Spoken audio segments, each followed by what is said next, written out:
Welcoming ASC starter, ये ना last year का मिड टर्म का पेपर है इकोनॉमिक्स का।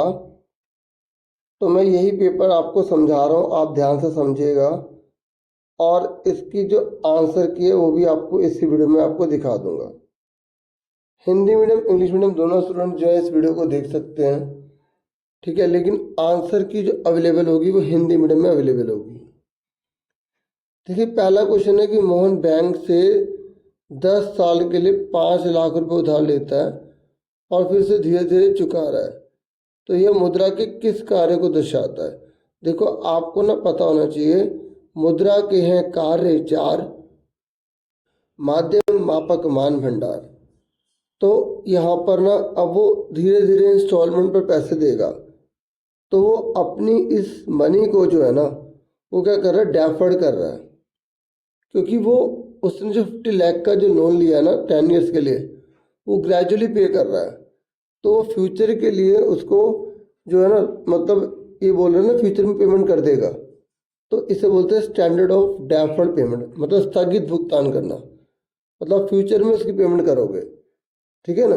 तो पहले क्या था, बार्टर सिस्टम था, तो बार्टर सिस्टम में बहुत ज़्यादा प्रॉब्लम क्रिएट हो जाती थी। तो मनी ने इसी प्रॉब्लम को सॉल्व किया, डबल कॉन्स्टेंस प्रॉब्लम को भी सॉल्व किया है। उसके बाद नेक्स्ट क्वेश्चन है हमारे, ये फिल इन द ब्लैंक्स है। ये कह रहा है अगर हमें घरेलू आय, घरेलू मतलब होता है एक देश की जो बाउंड्री है ना उसके अंदर की इनकम, और नेशनल इनकम मतलब होता है जो विदेशी जो देश है ना उनमें कुछ पैसा हमारे देश से जा रहा है और कुछ पैसा हमारे देश में आ रहा है। तो ये कह रहा है कि अगर मुझे घरेलू आय निकालनी है तो मुझे नेशनल इनकम में से क्या माइनस करना पड़ेगा। तो यहाँ पर आपसे पता क्या पूछ रहा है, सिंपल लैंग्वेज में देखेंगे तो जीडीपी मान लो, ठीक है, और यहाँ पर आपको दे रखा है मान लो जीएनपी है। तो आपको नेशनल को ना डोमेस्टिक बनाना है। जब नेशनल को डोमेस्टिक बनाते हैं तो यानी कि देश की बाउंड्री की बात कर रहे हैं, तो उसमें से NFIA घटा देते हैं, net foreign income from abroad, ठीक है। अगर हमें डोमेस्टिक इनकम फाइंड आउट करनी है तो नेशनल इनकम में से NFIA हम माइनस कर देंगे, इसलिए इसका आंसर क्या होगा, net factor income from abroad. Clear हो गया। फिर ये थर्ड क्वेश्चन है, ये कह रहा है अगर MPC और MPS आपस में बराबर हो जाए तो K की वैल्यू क्या होगी। देखो, आपको ना K यानी कि गुणांक, गुणांक यानी कि मल्टीप्लायर, आपको K का फॉर्मूला पता होना चाहिए। K का जो फॉर्मूला होता है वो दो होते हैं, एक होता है 1/में MPS, अगर MPC MPS के हिसाब से लिया जाए तो, ठीक है, और दूसरा होता है यहाँ पर 1/1 - MPC, ठीक है। अब इसने बोला है कि अगर MPS और MPC बराबर हो जाए तो K की वैल्यू क्या होगी। अब आप देखो, MPC और MPS दोनों को मिला के 1 रुपया होता है, मतलब एक हम मान लेते हैं रुपये, आप कुछ भी मान लो। तो अगर ये दोनों इक्वल है तो इसका मतलब MPC और MPS आपस में आधा आधा बांटेंगे, यानी कि 0.5, हाँ या ना। अब इसने पूछा है कि K की वैल्यू क्या होगी, तो 1/में MPS का फॉर्मूला लगाएंगे, तो 1/में 0.5, तो पॉइंट हट जाएगा ऊपर 10, तो 5 2 10 आ जाएगा। इस तरीके से इसका आंसर क्या आ जाएगा, 2 आ जाएगा। वैसे तो मैं आपको डायरेक्टली भी बता सकता था, लेकिन मैंने समझाना ठीक समझा, समझ में आ गई।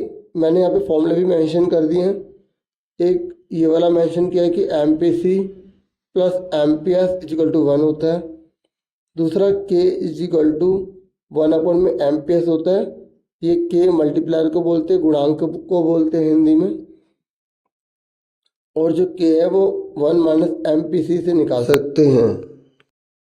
अब हम ना इसके और वाला क्वेश्चन करते हैं, ठीक है, हिंदी मीडियम इंग्लिश मीडियम दोनों ध्यान समझिएगा। ये कह रहा है कि ना अगर निवेश गुणक यानी कि मल्टीप्लायर हमें 4 दे रखा है, हमें K की वैल्यू 4 दे रखी है, और ये कह रहा है कि स्वायत्त उपभोग यानी कि ऑटोनोमस जो वैल्यू है ना वो हमें 80 दे रखी है। पता है बच्चों, स्वायत्त उपभोग या ऑटोनोमस कंजम्पशन क्या होती है। ऑटोनोमस कंजम्पशन का मतलब होता है यह स्वायत्त भोग का मतलब होता है जो हमारी इनकम जीरो होती है ना तब भी हम कुछ ना कुछ खर्च करते हैं। तो वो हमें 80 दे रखा है यहाँ पे। अब इसने पूछा है कि अगर y को इनकम बोलते हैं तो हमें यहाँ पर फॉर्मूला कौन सा मिलेगा सेविंग फंक्शन के लिए। ठीक है, सेविंग फंक्शन के लिए हमें फॉर्मूला पता लगाना है। तो आप सबसे पहले सेविंग फंक्शन के लिए ना आपको पहले फॉर्मूला पता होना चाहिए। सेविंग फंक्शन का फॉर्मूला होता है आपका माइनस, देखो यहाँ पे ना सेविंग में, क्योंकि जब हमारी इनकम जीरो होती है ना तो हमारा कंजम्पशन जो होता है ना वो फिर भी होता है, क्योंकि अगर हमारी सेविंग नहीं है तब हमें उधार लेके खर्च करना पड़ता है, इसलिए माइनस लगाते हैं सेविंग में। प्लस MPSY ये फॉर्मूला होता है। अब आप देखो कि क्या आपको y पता है, y की जरूरत होती नहीं है तो y रहने दो। आपको C बार पता है, हाँ पता है, 80 दे रखा है। क्या आपको MPS पता है? तो MPS के लिए आपको K का इस्तेमाल करना है। आपने ऊपर वाले क्वेश्चन में क्या करा था, आपको MPS दे रखा था, आपको K निकालना था। अब आपको K दे रखा है, MPS निकालना है, तो उल्टा कर देंगे फॉर्मूले को। तो मैंने फॉर्मूला अभी लिख दिया था, क्या होता है formula, MPS is equal to 1/K। तो K की वैल्यू 4 है, तो 1 को 4 से डिवाइड करो, तो 4 2 जा 8, 4 5 जा 20, तो 0.25 आ गया। इस तरीके से हमें MPS पता लग गया। अब हम फॉर्मूला पुट कर देंगे सेविंग वाले में। सेविंग का फॉर्मूला क्या होता है, सेविंग का फॉर्मूला होता है -C पे बार प्लस MPSY। तो -C कितना है, 80। ठीक है, 80 के आगे माइनस लगा देंगे क्योंकि सेविंग है। सेविंग के लिए कंजम्पशन तो हमें करनी पड़ती है लेकिन उधार लेके इसलिए माइनस लगाते हैं। और MPS हमने 0.25 निकाल लिया, y का y लिख देंगे। अब देख लो कौन सा इसमें ऑप्शन है, तो ऑप्शन नंबर जो है यहाँ पर हमारा डी है। फिर ये कह रहा है इफ देयर इज रिसेशन, मान लो इकोनॉमी में रिसेशन आ गया, तो what step standard bank will take. देखो रिसेशन का मतलब पता है क्या होता है, रिसेशन का मतलब होता है कि माल बेचने वाले तो बेचना चाहते हैं लेकिन खरीदने वाला कोई नहीं है। तो ऐसे सिचुएशन में गवर्नमेंट रिसेशन से बाहर निकलने के लिए क्या करेगी, आपको बताना है। क्या वो बैंक रेट को डिक्रीज करेगी, क्या वो रेपो रेट को डिक्रीज करेगी, क्या दोनों कदम उठाएगी या CRR को बढ़ाएगी। देखो मैं आपको बता दूं कि जब हमारे देश के अंदर या किसी भी कंट्री के अंदर रिसेशन आ जाता है तो ऐसे में क्या होता है, माल बेचने वाले तो बेचना चाहते, खरीदने वाला को खरीदना नहीं चाहता। तो अब सरकार ये करती है कि लोग भी उसे खरीदने लग जाए उस सामान को। ठीक है, हिंदी में मंदी कहते हैं। तो लोग सामान को तब खरीदेंगे जब लोगों को लोन जो है वो सस्ता मिले। जैसे किसी को कार लेनी है, किसी को मोटरसाइकिल लेनी है, किसी को अपना मकान बनवाना है, तो ऐसे सिचुएशन में उसके पास पैसा होना चाहिए। और वो पैसा उधार तभी लेगा जब उसको लगे कि हाँ भाई ब्याज मार्केट में कम चल रहा है। तो रिसेशन में सरकार क्या करती है, एक तो बैंक रेट कम कर देती है, दूसरा रेपो रेट कम कर देती है। आगे सुन में, तो आपको ये दोनों पॉइंट पे टिक करना है, यानी कि इसका आंसर क्या है, C।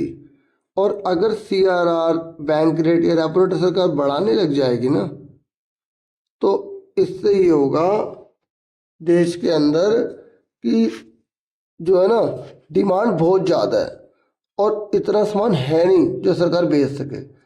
तो ऐसे सिचुएशन में सरकार जो है वो क्या करती है, इन रेट को बढ़ा देती है। तो पता है, तो उसे हम बोलते हैं तेजी का समय। तेजी के समय रेट बढ़ने लग जाते हैं रेट के। ठीक है, क्योंकि देश में बहुत महंगाई होने लग जाती है, क्योंकि डिमांड बहुत ज़्यादा होती है, लोग खरीदना कम चाहते हैं।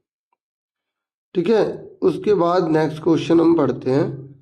ये है हमारा कि आपको यहाँ पर कथन दे रखा है 1 और 2, फिर आपको पता लगाना है कि दोनों सत्य हैं दोनों असत्य हैं।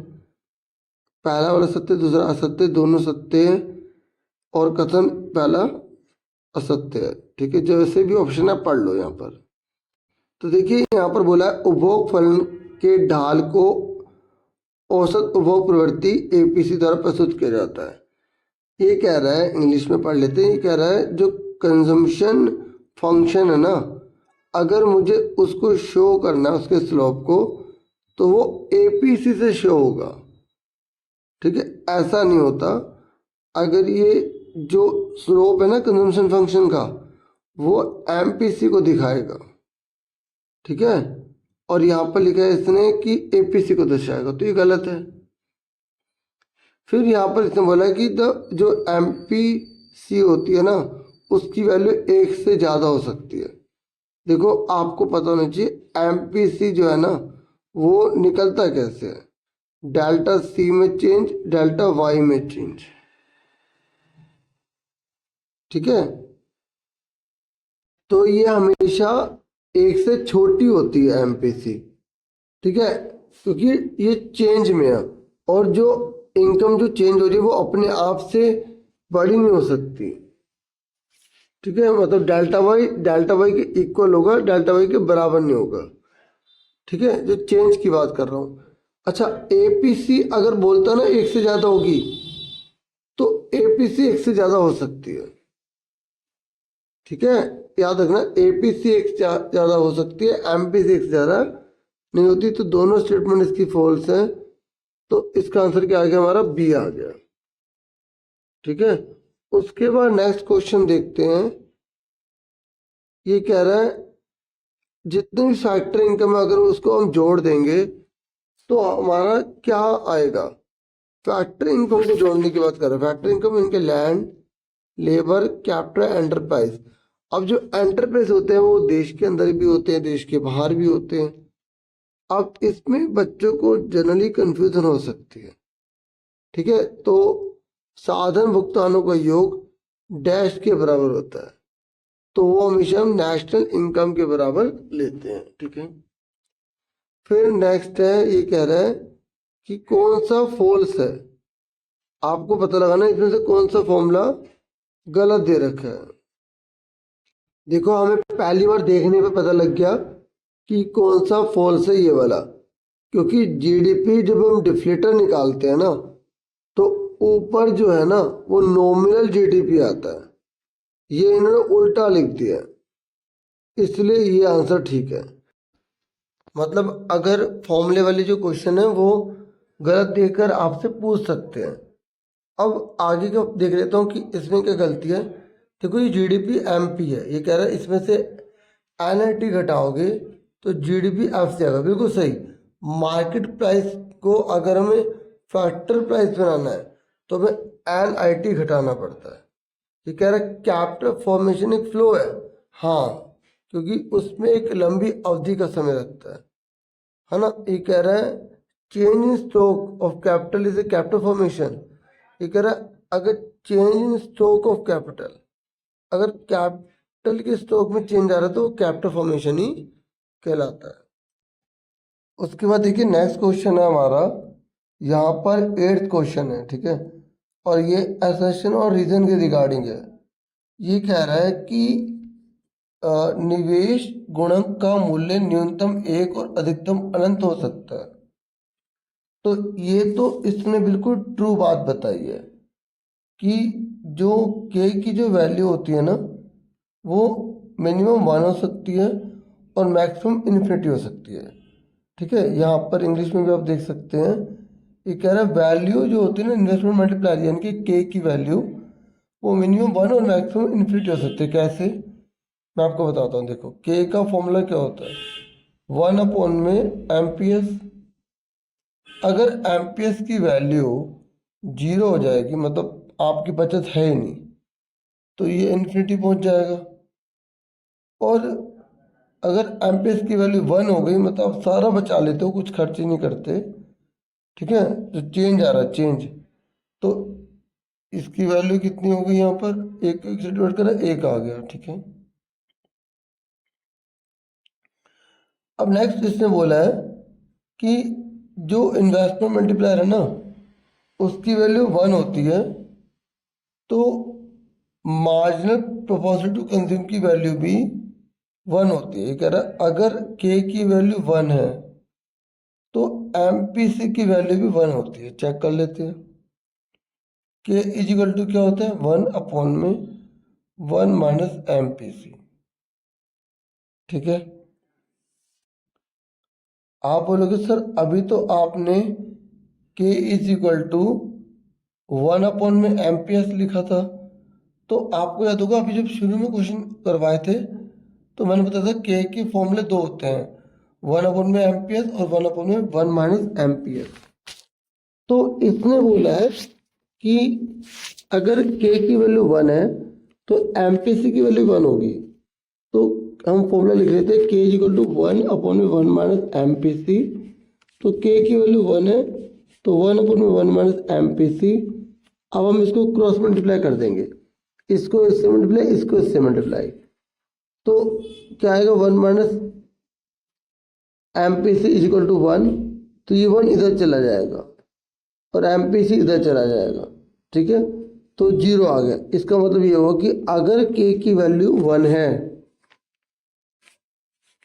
तो एमपीसी की वैल्यू जीरो होती है। इस हिसाब से हमारा आंसर क्या आ गया, सी, क्योंकि ए ट्रू है और आर फॉल्स है। अब उसके बाद नेक्स्ट क्वेश्चन हमारा 9th। ये कह रहा है एपीएस की वैल्यू 0.2 है और ये नेशनल इनकम जो है 4,000 ज़्यादा है, ठीक है, कंजम्पशन से। तो ये कह रहा है कि कंजम्पशन की फिर वैल्यू कितनी होगी। देखो आपको पता होना चाहिए APS plus APC is equal to one होता है। तो एपीएस 0.2 है तो एपीसी कितने का आ जाएगा, वन माइनस 0.2, यानी कि एपीसी आ गया 0.8 आ गया। क्लियर हो गया। अब एपीसी का एक और फॉर्मूला लगा लो, सी अपॉन में वाई। अब एपीसी हमें कितना 0.8 दे रखा है तो हमने 0.8 लिख दिया। सी कितना है हमें पता नहीं है। और नेशनल इनकम कितनी बोली है, 4,000 ज़्यादा है, ठीक है, कंजम्पशन से। तो नेशनल इनकम की जगह क्या लिखेंगे, 4,000 ज़्यादा। ठीक है, जो नेशनल इनकम है ना वो 4,000 ज़्यादा है कंजम्पशन से। तो y की वैल्यू क्या आ गई, 4,000 प्लस सी। यहाँ पर y की जगह हमने क्या लिख लिया, 4,000 प्लस सी लिख लिया। ठीक है, अब इसकी क्रॉस मल्टीप्लाई कर दो आप, तो 0.8 इधर आ जाएगा, 4,000 प्लस सी ब्रैकेट बंद इक्वल टू में सी आ जाएगा। अब कोई और कलर ले लेते हैं, इसको से मल्टीप्लाई करो कितना आएगा, 3200। ठीक है, 32,000 आएगा, पॉइंट एक के बाद लग जाएगा। इसको इससे मल्टीप्लाई करो, 0.8 सी इज इक्वल टू में सी हो जाएगा। ठीक है, फिर 3200 सी प्लस का 0.8 जाके माइनस का 0.8 सी हो जाएगा।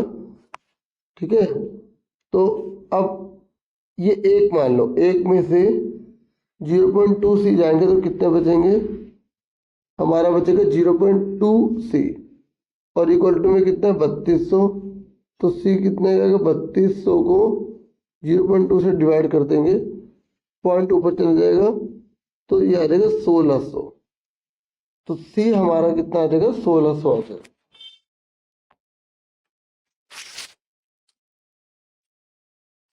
पर मैं आपको एक बात बताना चाहूँगा, यहाँ पर तो लिखा national income is 4,000 more than the value of consumption will be.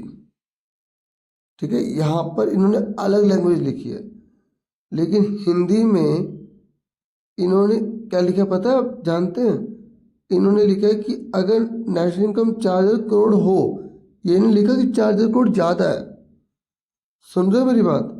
अब यहाँ पर आप देखोगे कि इसका 1600 नहीं दे रखा था ऑप्शन। तो वैसे तो इंग्लिश को ही फॉलो किया जाता है, पर यहाँ पर ऐसा तो है ही नहीं, इनमें से कोई भी नहीं लिखा। तो हम यहाँ पर ज़्यादा न मान के हम मानेंगे कि वाई हमें 4,000 दे रखा है। तो ऐसे सिचुएशन में ए पी सी का फॉर्मूला क्या होता है, सी अपन में वाई होता है।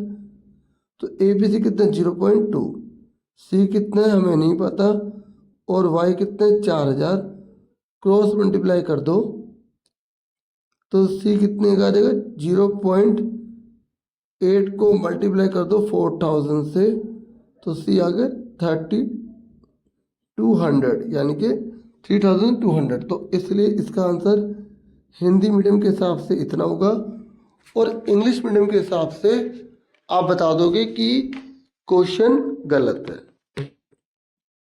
देखिए मैं अब आपको ना यहाँ पर समझाता हूँ क्वेश्चन इसका ऑप्शन वाला। ये कह रहा है अगर सीमांत उपभोग प्रवृत्ति का मान सीमांत बचत प्रवृत्ति से अधिक है। ये कह रहा है कि अगर एमपीसी ज़्यादा है और एमपीएस कम है तो ये कह रहा है जो गुणांक होगा ना वो इनमें से क्या होगा। अब आप खुद सोचो, अगर दोनों बराबर बराबर करें, एमपीसी या एमपीएस को बराबर बराबर करें तो 0.5 होगा। और ये कह रहा है अगर एमपीसी ज़्यादा है तो के कैसे निकालते हैं 1 में एमपीएस। अगर एमपीसी ज़्यादा है तो एमपीएस की वैल्यू कम होगी यानी कि 0.5 से कम होगी। अगर 0.4 है तो ऊपर चला गया 10, काटो। तो इसे काटते हैं तो नीचे मान लेते हैं 0.4 ना, तो अब पॉइंट हट गया, ऊपर चला गया 10, तो काटो 4 2 जा 8, 4 5 जा 20। तो आप खुद सोचो ये वैल्यू जो आ रही है वो 2 से ज़्यादा आ रही है। इसका मतलब ये हुआ कि इसका आंसर कितना आएगा 2 से ज़्यादा। समझ में आ गया। अब उसके बाद नेक्स्ट क्वेश्चन करते हैं हम। यहाँ पर नेक्स्ट क्वेश्चन है हमारा, ये कह रहा है इनमें से स्टॉक चर कौन सा है। आपको पता लगाना है कि इसमें से ना कौन सा स्टॉक चर है। इंग्लिश में अगर हम देखेंगे तो इंग्लिश में यहाँ पर मेंशन किया गया है कि कौन सा स्टॉक यहाँ पर वेरिएबल है। तो जो कैपिटल है ना, कैपिटल, वो यहाँ पर स्टॉक जो है वो वेरिएबल है, ठीक है। फिर नेक्स्ट क्वेश्चन कौन से, यहाँ पर नेक्स्ट क्वेश्चन देखते हैं। ये कह रहा है कि भारत सरकार की जनधन योजना से सभी घरों का कम से कम एक बैंक खाता खुला। इस योजना के अंतर्गत बैंक में जमा राशि से देश की राष्ट्रीय आय पर क्या प्रभाव पड़ेगा। ठीक है, इंग्लिश में सुन लो। ये कह रहा है कि every household has at least one bank account under government Jan Dhan scheme. How deposit under this scheme is going to affect the national income of the country. अब बताओ अगर हर घर में से एक खाता खुलेगा तो इससे क्या होगा। तो आप यहाँ लिख सकते हैं, एक तो बैंकों के पास डिपॉजिट बढ़ जाएगा। जब बैंकों के पास डिपॉजिट बढ़ जाएगा तो उससे बैंक जो है वो ज़्यादा लोन दे पाएंगे, ज़्यादा इन्वेस्टमेंट कर पाएंगे, और जब ज़्यादा इन्वेस्टमेंट होगी तो प्रोडक्शन बढ़ेगा, प्रोडक्शन बढ़ेगा तो नेशनल इनकम बढ़ेगी। ठीक है, जितने भी मैंने अभी तक समझाया ना ये उनके आंसर्स हैं। ठीक है, अब जो थ्योरी आएगी ना तो थ्योरी में यहाँ पे आपको दिखा दूंगा सारी, ताकि आप इसे खुद पढ़ भी पाए और अच्छा एक्सप्लेन कर भी पाए। अब हम करेंगे 12th क्वेश्चन। ठीक है, देखिए 12th क्वेश्चन में बोल रहा है कि आपको रीजन देना है। ये कह रहा है एपीएस जो है ना वो कभी नेगेटिव नहीं हो सकती। देखो मैं आपको बता दूं कि एपीएस जो है ना वो तो नेगेटिव 100% हो सकती है। क्यों? क्योंकि जब हमारी इनकम जीरो होती है तब भी हम कुछ ना कुछ कंज्यूम जरूर करते हैं। तो मैंने अभी आपको जब ऊपर क्वेश्चन करवाया था तो मैंने आपको दिखाया था, जब हम सेविंग का फंक्शन निकालते हैं तो हम इस सी बार को नेगेटिव लेते हैं। इसलिए नेगेटिव लेते हैं कि जब हमारी इनकम जीरो होती है तब भी हम कुछ ना कुछ खर्च करते हैं और वो हमारी बचत माइनस की कहलाती है। ठीक है, तो आप ये रीज़न लिखोगे और बताओगे कि ये फॉल्स है। ये कह रहा है जो एपीसी है ना वो एक से बड़ी हो सकती है। एपीसी कह रहा है, ये बिल्कुल ट्रू कह रहा है। एपीसी बड़ी होने का मतलब समझते हो बच्चों, आपका कंजम्पशन आपकी इनकम से ज़्यादा हो। ये तो पॉसिबल है, अगर कोई व्यक्ति 1 रुपये भी नहीं कमाता तब भी वो खर्च करता है, और अगर भी कोई व्यक्ति मान लो कमाता है 100 रुपये और खर्च करता है 200 रुपये, तो जब हम इसको डिवाइड कर रहे हैं तो एक से बड़ी तो वैल्यू आ रही है, ठीक है ना। क्यों होता है ऐसा? क्योंकि अगर हम कमाए कम भी तो हमारे खर्चे ज़्यादा हो सकते हैं, वो हमें उधार लेकर पूरे करने पड़ते हैं, ठीक है। अब इसने रीज़न बोला है तो रीज़न देख लो आप। देखो इन्होंने एग्जाम्पल देकर पूरा दिखा दिया है, समझ में आ गया। अब उसके बाद और वाला क्वेश्चन है, अब आंसर भी समझना क्वेश्चन भी। ये देखिए इस क्वेश्चन को मैं आपको समझाता हूँ और वाला। ये कह रहा है अगर किसी इकोनॉमी में 50% of the increase in income is spent on consumption, ये कह रहा है जो इनकम इंक्रीज हुई है उसका 50% जो है वो कंजम्पशन पर खर्च होता है। तो देखो अगर ये लिखे ना इंक्रीज स्पेंट ऑन कंजम्पशन, तो ये 50% जो है हमें एमपीसी दे रखी है,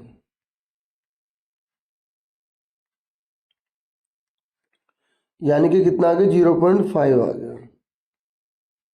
ये कह रहा है अगर इन्वेस्टमेंट जो है वो 500 करोड़ बढ़ जाती है, ठीक है, तो ये कह रहा है आपको नेशनल इनकम निकालनी है। देखो आपको इसमें 2 फॉर्मूले लगाने पड़ेंगे। सबसे पहले तो वो के निकालना पड़ेगा, तभी आप नेशनल इनकम निकाल पाएंगे। कैसे? आपको फॉर्मूला पता होना चाहिए के का 1/1 माइनस एमपीसी। तो K is equal to 1/1 minus MPC कितनी है 50%, यानी कि 0.5, और 1 में से 0.5 जाएंगे 0.5 बचेगा, ठीक है। और पॉइंट हट गया, ऊपर 10 चला गया, 5 2 10 आ गया, तो 2 आ गया। और अब तक तो आपको पता भी होगा कि 50% पे के की वैल्यू 2 आती है, ठीक है। अब के की वैल्यू हमें 2 पता लग गई। अब क्योंकि इसने बोला है इन्वेस्टमेंट 500 करोड़ बढ़ गई है, तो आपको चेंज इन नेशनल इनकम पता लगाना है। तो डियर के का एक और फॉर्मूला होता है डेल्टा वाई अपॉन में डेल्टा आई। जब हमें इन्वेस्टमेंट दी होती तो ये वाला फॉर्मूला लगाते हैं। के की वैल्यू कितनी दे रखी है? हमने अभी निकाली 2। देखो इसलिए थोड़ी सी इकोनॉमी टफ हो जाती है, क्योंकि फॉर्मूले अच्छे से बच्चे रिवाइज नहीं कर पाते। डेल्टा वाई हमें पता लगाना है। इसने बोला इन्वेस्टमेंट जो 500 करोड़ हो जाते तो ये क्रॉस मल्टीप्लाई कर देंगे, तो डेल्टा वाई हमारे कितना आ जाएगा 1000 करोड़ आ जाएगा। अब एक बार इसका आंसर देख लो ऑफिशियली कैसे इसे प्रेजेंट किया गया है। देख लो इन्होंने इस तरीके से निकाला, ठीक है। मैंने आपको बता दिया, मैंने क्या करा है, सबसे पहले आपको बता दूं ये चीज़ यूज़ करिए, फिर ये वाला फॉर्मूला लगाए। इसको तो लिखने की जरूरत है ही नहीं थी, ठीक है। तो देख लो 1000 करोड़ रुपए हमारे सामने आंसर है।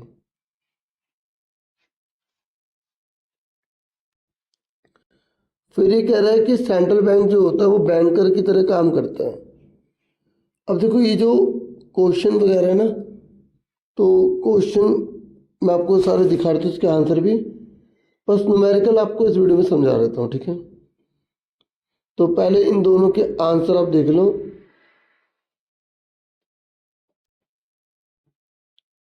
ये आंसर है, ये 14 का आंसर है, ये 15 का आंसर, ठीक है। अब ये जो न्यूमेरिकल है ये वाला और ये वाला न्यूमेरिकल, ये आपको मैं अच्छे से समझा रहा हूँ, ध्यान से समझिएगा।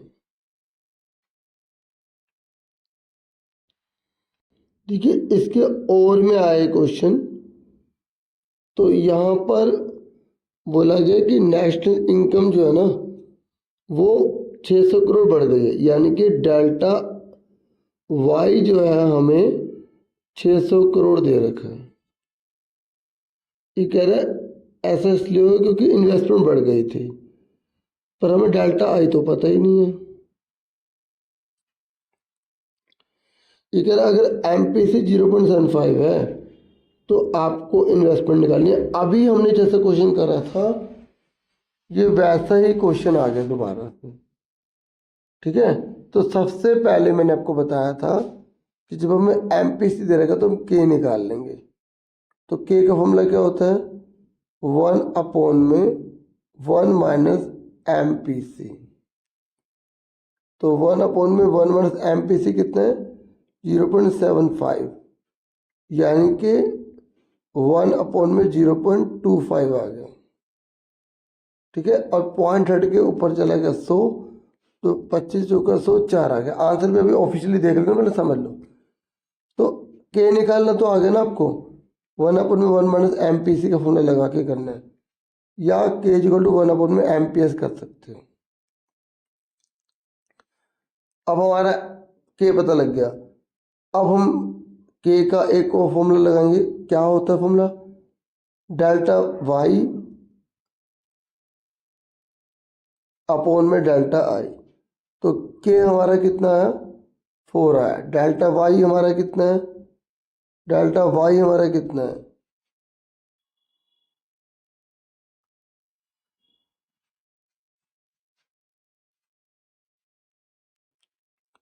तो ये हमारा 600 करोड़ है। ठीक है ना, तो हम K is equal to delta Y upon में डेल्टा आई, के कितना हमने निकाला है 4, डेल्टा वाई की जगह लिख देंगे 600 और नीचे का लिख देंगे डेल्टा आई। ठीक है, अब कर देंगे क्रॉस मल्टीप्लाई। क्रॉस मल्टीप्लाई करेंगे तो डेल्टा आई मल्टीप्लाई में 4 इजिकल टू 600, तो डेल्टा आई कितने का आएगा, 600 बटे में 4, 4 को डिवाइड कर दो, 4 एकम 4, 4 पंजे 20, 150। ठीक है, इस तरीके से आंसर आ जाएगा। देखो हमें डेल्टा वाई दे रखा था, एमपीसी दे रखा था, हमने के निकाल लिया पहले, फिर इस फॉर्मूले में पुट कर दिया, क्रॉस मल्टीप्लाई करा और 150 करोड़ हमारा आंसर आ गया। ठीक है, अब उसके बाद जो नेक्स्ट क्वेश्चन है ना हमारा है, देखिए इस पीडीएफ में ना एक पेपर का एक पार्ट जो है वो स्किप हो गया है, तो वो नेशनल इनकम के रिगार्डिंग था। ठीक है, तो अब उसका क्वेश्चन तो अभी इस समय अवेलेबल नहीं हो पाएगा, हमें आपको इसका आंसर दिखा रहा हूँ, आप इसे देखकर देख लो कि आपको निकालना है यहाँ पर क्या है। ठीक है, आपको यहाँ पर ना सकल घरेलू पूंजी निर्माण निकालना है। तो जो नेशनल इनकम है ना उसमें से, क्योंकि ये सकल घरेलू पूंजी निर्माण है, तो नेशनल इनकम में सबको ये सब चीज़ें घटा देनी है और ये जोड़ देना है और इसे घटा देना NFIA को। पर इसने बताया नहीं ना कि MP पे FC पे, तो क्वेश्चन मिस प्रिंटिंग है, अगर किसी का अवेलेबल हो तो यहाँ से आंसर देख लेगा। ठीक है, फिर उसके बाद आगे देख,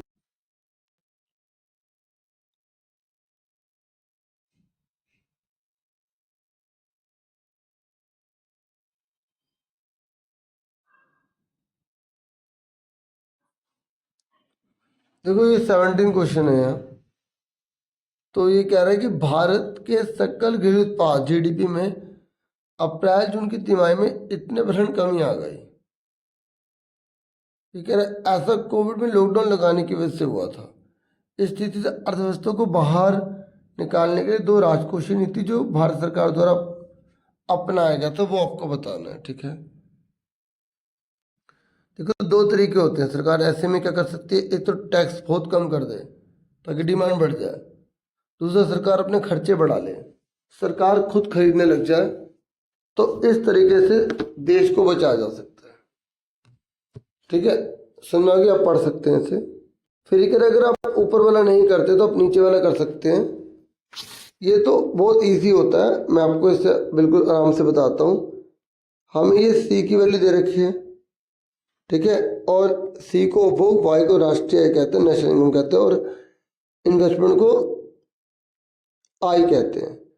ये कह रहे हैं क्या 1000 करोड़ पर एक, यहाँ पर जो हमारी इकोनॉमी है उसमें जो इनकम लेवल पर क्या वो बैलेंस होगी, तो आपको एक फॉर्मूला और अच्छे से आना चाहिए, y is equal to C plus आई।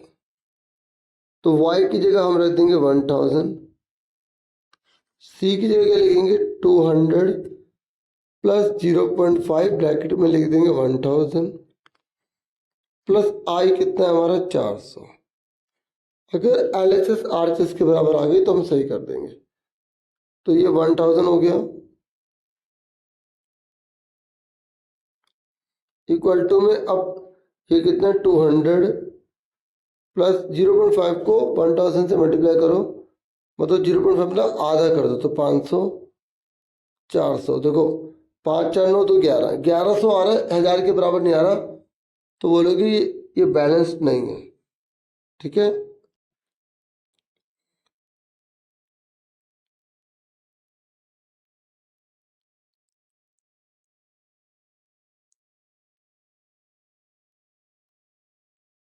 देखिए हमें यहाँ क्वेश्चन दे रखा है, आप हिंदी में पढ़ सकते हैं, इंग्लिश में पढ़ सकते हैं।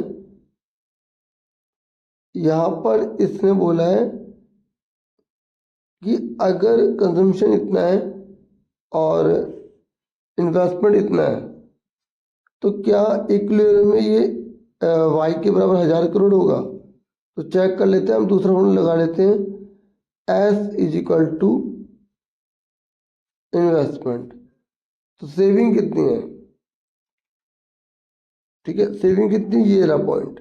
जब हम सी से एस लिखते हैं तो हमें यहाँ पर माइनस लगाना पड़ता है, मैंने बताया था ना।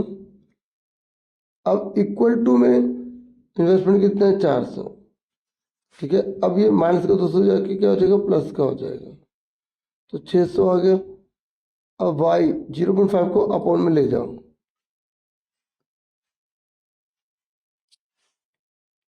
जब हम 600 के बटे में 0.5 लेके जाएंगे तो 500 के ऊपर 0, 5 1 जब 5, 5 0 10, तो 1200 आ रहा है। जबकि यहाँ पर कितना दे रखा है 1000, तो बोलेंगे ये अनबैलेंस है। एक बार इसका आंसर देख लो।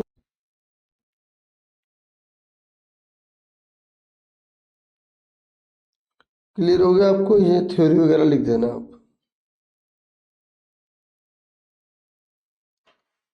फिर उसके बाद सेक्शन बी है। अब इसमें कोई न्यूमेरिकल होगा तो मैं सॉल्व करवा दूंगा, आप भी क्वेश्चन पेपर देखो और आंसर की भी आपको दिखाई जाएगी, ठीक है।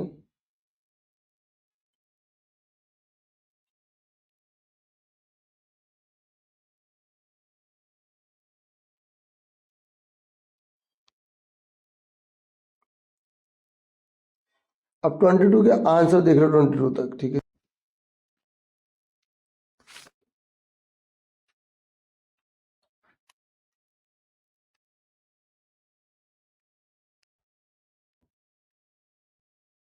अब आप आंसर देख सकते हैं।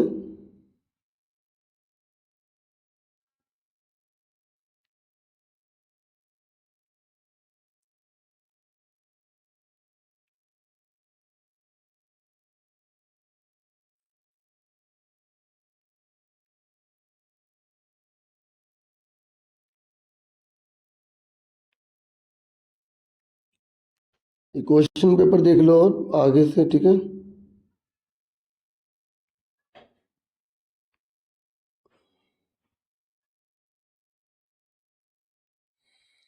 इस बुक में तो थ्योरी थ्योरी, आप इसको अच्छे से रीड आउट करेंगे ना तो बहुत अच्छा स्कोर कर लेंगे, और 2-3 साल के पेपर कर लो। पेपर अवेलेबल होंगे इस चैनल पर ही, आप इकोनॉमिक्स क्लास 12 लिख के AS स्टार्टर लिखो, पेपर लिख दो, मिड टर्म पेपर। चैनल का नाम जो लिख देना, ASC स्टार TER, ठीक है, ASC स्टार्टर।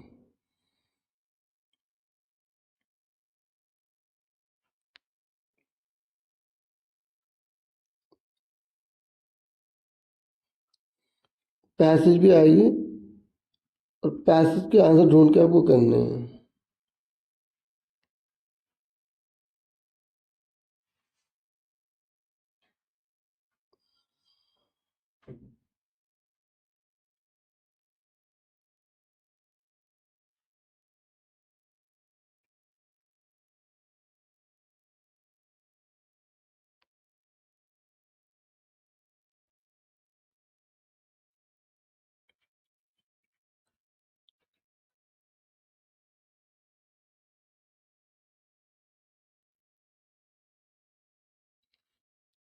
वीडियो को लाइक, चैनल को सब्सक्राइब करना बिल्कुल मत भूलिएगा। Thank you for watching and listening carefully. Take care yourself dear students.